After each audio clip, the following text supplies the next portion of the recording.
Karen McMahon with Pig Health Today, and I'm visiting today with Laura Bruner, who's a veterinarian at Swine Vet Center in St. Peter, Minnesota. And today we're going to talk about one of the biggest issues that pork producers are facing, and that is labor.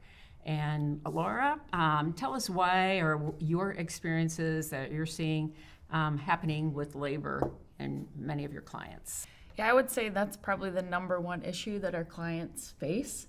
If you ask them what their challenges are in their day-to-day life, it's finding the labor and enough labor to be able to take care of the sows and get the production that they want. Has this all kind of become more important since COVID? Yeah, it's tougher and tougher to find people, especially that, it's not sitting behind a desk. You're working with animals. Sometimes it can be labor intense, and it's not a 5-day-a-week job. It's a 24/7 job taking care of these animals. And so it's getting difficult to find people that are passionate about that. Mm-hmm. But at the end of the day, if you can provide a good wage, you can provide good benefits, you have a company that people want to work for, just having someone that is willing to come in every day and help you meet your goal or your mission, that's what we're looking for. Not everybody's going to be an animal lover, but even if they come in for the good of the company and because they feel like they are winning either personally or professionally, I think you'll be better off. So what are some of the solutions to this problem? So there's a couple things that come to mind when I think about labor. So if there are people out there that do want to work in agriculture, do want to work on pig farms, you have to look and say, do I have a company that people want to work for? Do I have a company that puts people first? Do I have a mission that people can buy into? And do I just have a good culture? So I think that's the first step, is having a company that people want to work for. Another avenue that people have gone to is the international professionals, so the TN visas. So professionals in the trade in agriculture from either Canada or Mexico. That has been a good resource for our clients in finding farm labor. What percent of a labor force can you expect to have a TN labor force covering? I mean, can that work for a whole operation, or is that just like a 25% or? I think it can be anything you want it to be.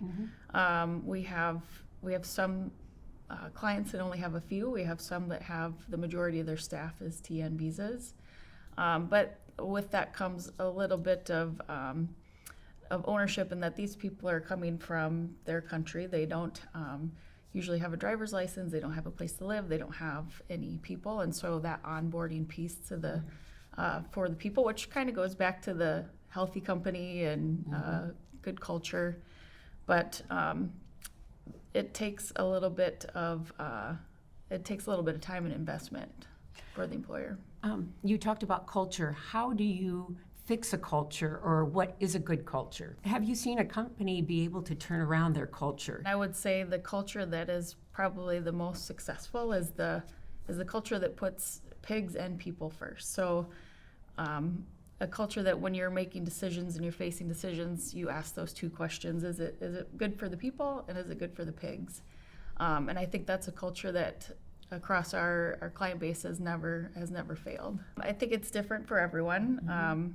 The way I look at it is, they're looking for a job that they can feel like they're winning. And so, for a guy or girl that's just starting a family, winning for them might be continuing to learn more and gain more experience and eventually make more money to support their family. Mm-hmm. Winning for another person might be having a job that's flexible. Everybody is different, and if you're a company that can flex to that, I think you'll have a better shot of getting and retaining employees.